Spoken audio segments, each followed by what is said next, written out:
Hello and welcome to another video. This time I'm going to be doing wacky weapons, or just weapons in general where I've been messing around and just playing around. So I've got a slightly different base at the moment, just a nice beachside property. There's one of the weapons I'll talk about.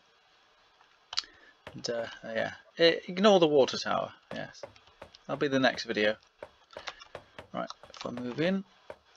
Now, why have some of my lights disappeared? Yeah, there's been a few changes in settings on updates. Oh, let's get that in. There we go. Right, we have got a number of weapons where I've been playing around with the build system. You can, in Starship EVO, you can custom create your own weapons.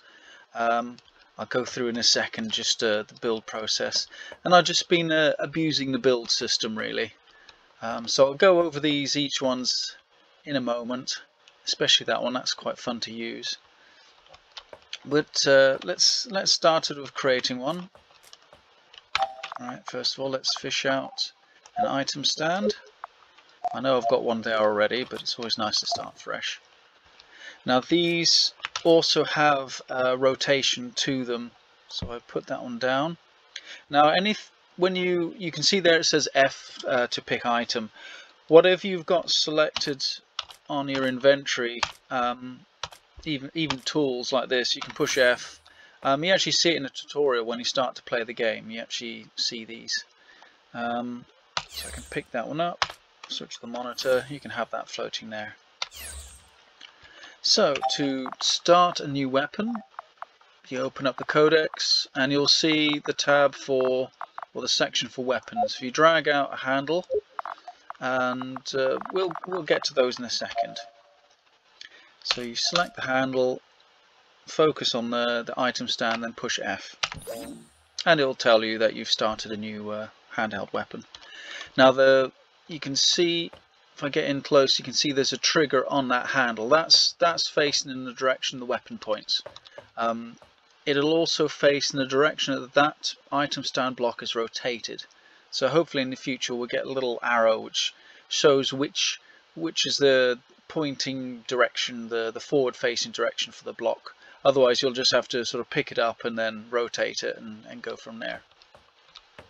Now once you've got that in place, you can use all the standard building blocks to start to build stuff up. And you just be really daft of all sorts of stuff. But what we're going to do is just make a basic gun, like a pistol really, I suppose. Go back into the weapons. So we're focusing on things which have the small s to say that's a small weapon. If you do beam weapon, I'll bring that out. So yeah, I'll bring out the blocks of the small beam weapon and large beam weapon. So you can see straight away that it's just massive. It's just not practical. I mean, it's good if you're doing a base guns or large turrets, but for now we want a pistol. So we get that one out, position it. Now you can press R to rotate it around. That flat section on top, you see if I get it round again, that's where you can stick add-ons. Let's have them facing up, so when you click and hold down left mouse button you can drag it across. Or you can just extend it, make a really long pistol if you want, but we can just start with there. Now each pistol that's been a beam weapon can have various attachments.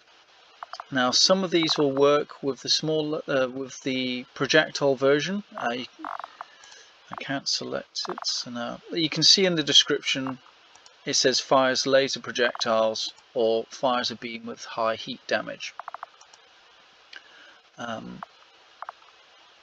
They have a slightly different side to them. That has like a, I don't know, rectangle thing on the side, glowing rectangle. That one has circles.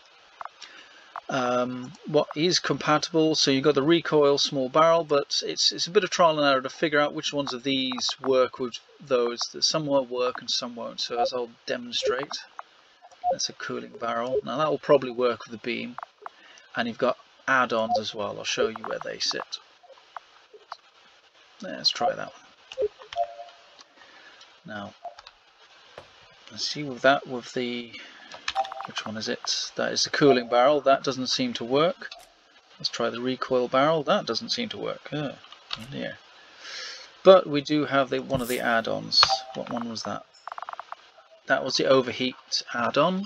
Increases the heat damage and damage made to shields. So if you made that a longer barrel for the laser, you would have more slots to put on there. Now, I can't seem to add that on there. Maybe that only works for the larger ones. Now, recoil. Let's see if that'll work. That doesn't seem to work. So maybe the beam one doesn't accept any add-ons. Oh, we've got enough to work with a weapon anyway. Then we take the linking tool, and we take from there, drag from the handle onto the weapon bit. You can actually push F and actually view its state, so it'll tell you all what it can do. Lots of fun. And then that is a weapon made.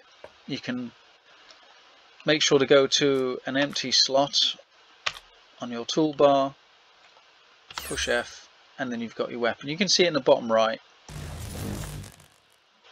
and on the bottom left you'll see your power and your heat level. So as you fire, the heat goes up and eventually it stops. And if you keep your finger held down on the trigger, it's sort of, it doesn't have time to cool down, but it might, when the energy reaches the top, might fire again. No, you're just going to take your finger off. And yeah, it's not clear on that on those little cooldown bars when exactly it'll fire again. So in this case, it looked like it only fires when it's completely cooled down. So if we put that back down, we can add things like a small reactor onto it to boost how quickly it can recharge. There's also a thing where heat is dissipated through the structure. It would be nice if you had items which were specifically designed to dissipate heat, but at the moment it works by the more bits you've got on it, more blocks will actually help cool it down. So I'll put that on. Impromptu cooling fins.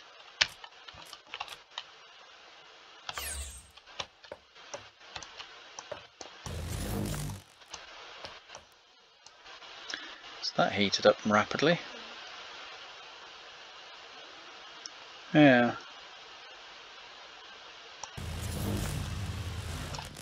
But you can see the power goes straight up straight away with that little power reactor. So it does all the existing power blocks do contribute to the way it works.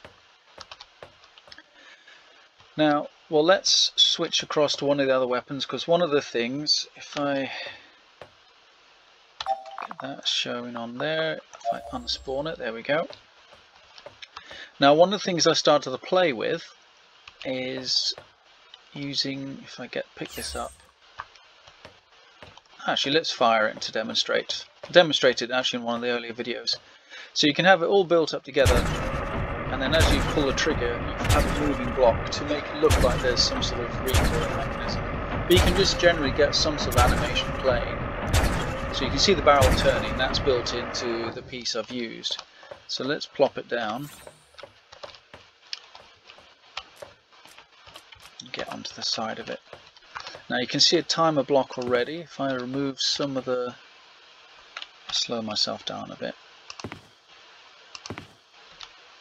Oh, I didn't need to remove all of those. There we go. You've got your main trigger there, and I have chosen a poor example here. We've got two ore blocks, so the trigger is actually just going into these ore blocks, and then the ore blocks themselves go into the weapon and to a timer block, which itself goes into another ore block, which flicks a switch to why did I choose a really complicated one? I've got a rail there which is triggered. So similar to my multi-stage things, or just even using something which causes a switch to move and then back again. This is what this setup is. You can just go as complicated as you like. Honestly, why did I pick this one first to demonstrate? But it just shows that you can use all the logic blocks, and instead of having the trigger on the weapon going directly to whatever lasers or any such like, you can just send it directly into a logic system. Now I won't fix that one. I'll just pick it up, plop it back down. Oh, why does it keep changing my speed? Right, there we go. Now, a simpler, I say simpler example is this one. I've got it so there's no weapon attached, but it's directly, the trigger is directly connected to a rail system. So when you hold down the left mouse button, it launches a chair forwards, and it works on a push button rather than trigger. So if you let go, it'll come back. The interesting thing here is if I put the item down, you can actually sit down on the chair. Now you can't use the weapon while it's here, and you can't use any other weapons, but what you can have is another player pick this weapon up and run around with you sat on top of it. So yeah, that'll be fun.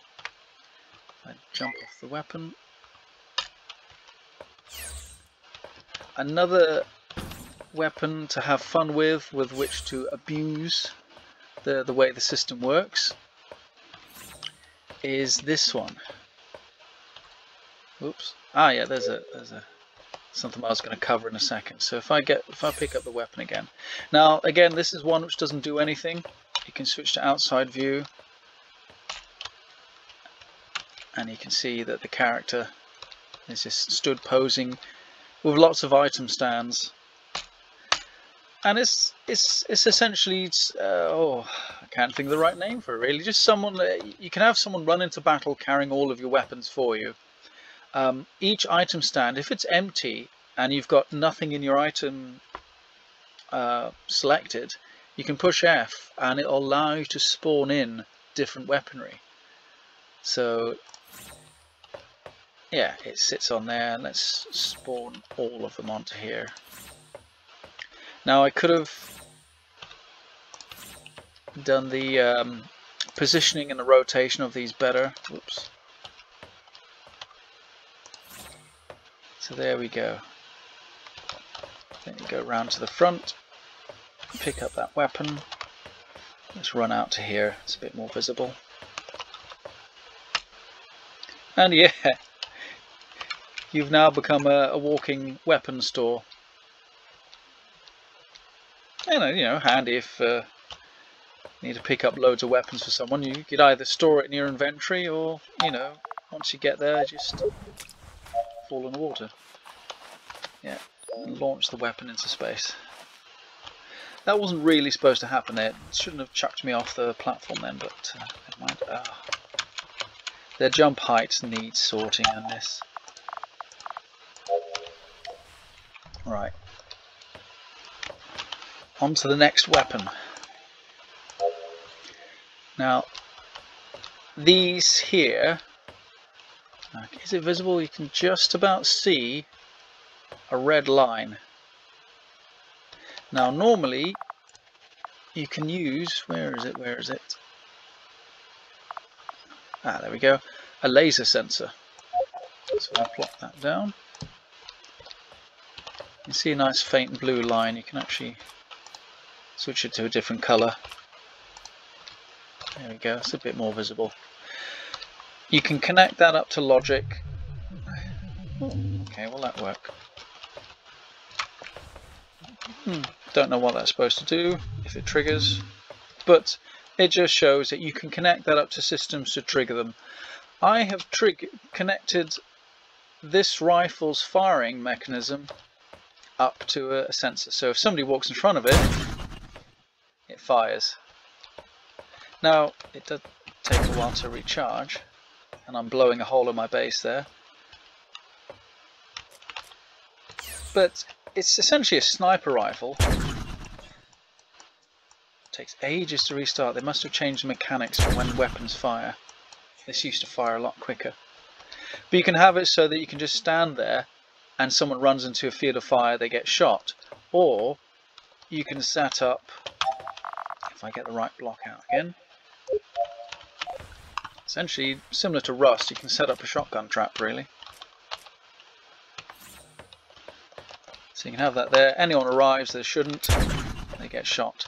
There seems to be a bug with the distance for this. I'll have to raise the issue on GitHub, but this, you can change the length of this laser beam, but it doesn't seem to trigger at this distance until I think you reach the default distance, like that. So if you put the mouse over it, activate, you can change the length. So I've got the ray length, I guess that's 50 meters, and trigger on player enter.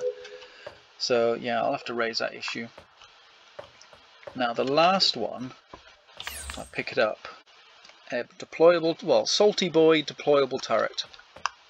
So I've created a turret system. I've covered up the actual, where is it? Come on. Actually no, the handle is actually up here, down there, he says. Right, there's the handle there, and I've just covered it up with blocks and attached a full system for controlling this turret. Sorry, my brain's gone blank. I'll get it out of the way there. You can see the actual turret system there and the hotkey trigger button to control it. If I move out to the one up there, and with item stands you can stick them upside down. Now of the turret, I've configured it to be auto targeting, but I haven't got anything spawned in which seems to stick around for long enough for it to actually work. But you can have fun doing the manual control. So you've got the control yoke there. Hold on, there we go. You'll just point in the direction you're looking, and when you hold down the trigger button, it'll fire. And yeah, it doesn't come up with a message anymore to say you can control that yoke, which is a bit frustrating, but as long as you're looking at it, you see it's highlighted, hold down F, and then it's keyed into you. So if you can drop down an item stand, whoops, you can then go up to it, spawn in the turret. Right, pick it up, right click, press R twice, and that'll put it down the other way. There we go. This is what I mean about making sure the item stand is lined up the correct direction. And you can put down another turret. So a quick way of deploying things, and if the auto targeting works as well, you can just line up a whole load of turrets all quickly around your base. So that's quite handy. And yeah, that's pretty much for this video. Yeah, auto firing weapons or base traps and turrets. Essentially, just have a lot of fun. I have got these uploaded to my Steam Workshop, which under the name of Peppered Snake. But you can just find it's under Wacky Weapons, so that'll be there. So yeah, thank you very much for watching, and see you in the next video.